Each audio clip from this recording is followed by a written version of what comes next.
Hi there. This is a nested radical problem, which is for A-level math students. A nested radical is one where you've got something like a square root or a cube root, which is inside of another square root or cube root.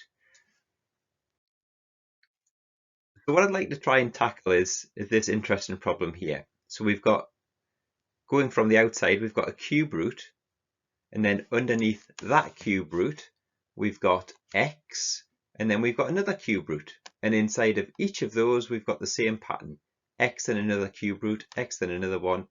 So, and just continuing like that forever and ever. So you might even call this an infinitely nested radical. And the question is, if that whole thing going on forever is equal to 10, then what is the value of x? So have a go yourself first before you press play again and listen to the rest of the solution. Okay, so the solution is this. What you've got to think about is what are the powers of each x in this equation. So this first x is just underneath a single cube root. And we know that a cube root is the same as a power of 1/3. Then it's multiplied by this one. So this is underneath a cube root, but it's also underneath another cube root. So this is a cube root and then a cube root again. And then the next one is a cube root, and then another cube root. And what we're using here is the idea that for any surd, if we've got the cube root of a times b, then we can just write that as the product of those. So that's what we're using by writing it as a product here. The other important rule is that if you've got a power to another power, then we multiply those powers together. So we're using this idea that x to the m to the power of n is equal to xm times n. So the second factor there, x to the power of third to the power of another third, is the same as x to the power of third times a third. So 1/3 times 1/3 is 1/9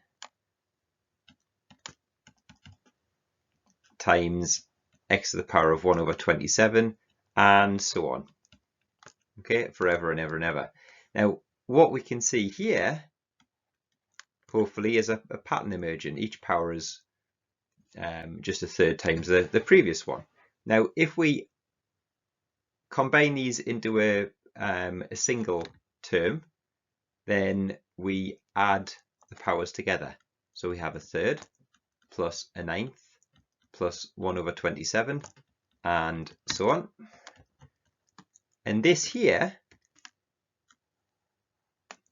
is a geometric series. And it's a geometric series where the first term, which is usually given the symbol a, is equal to 1/3, and the ratio, the common ratio between terms, is also 1/3. So the second term is 1/3 times the first term, and so on. And we know that there's a formula for finding the sum of an infinite number of terms, and that's simply a over 1 minus r. So here we have that the sum of that series is 1/3 divided by 1 minus a third, so 1/3 over 2/3, which is a half. So we can express this equation now as just simply x to the power of a half is equal to 10, and we can quickly solve that from there. So square both sides, so x is equal to 10 squared, which is 100. And there we are, done. So don't be frightened by things like infinitely nested radicals. Just try and persevere, use simple bits of knowledge that you know, and you can tackle some quite impressive equations, even with the skills that you've learned so far. Okay, bye everybody.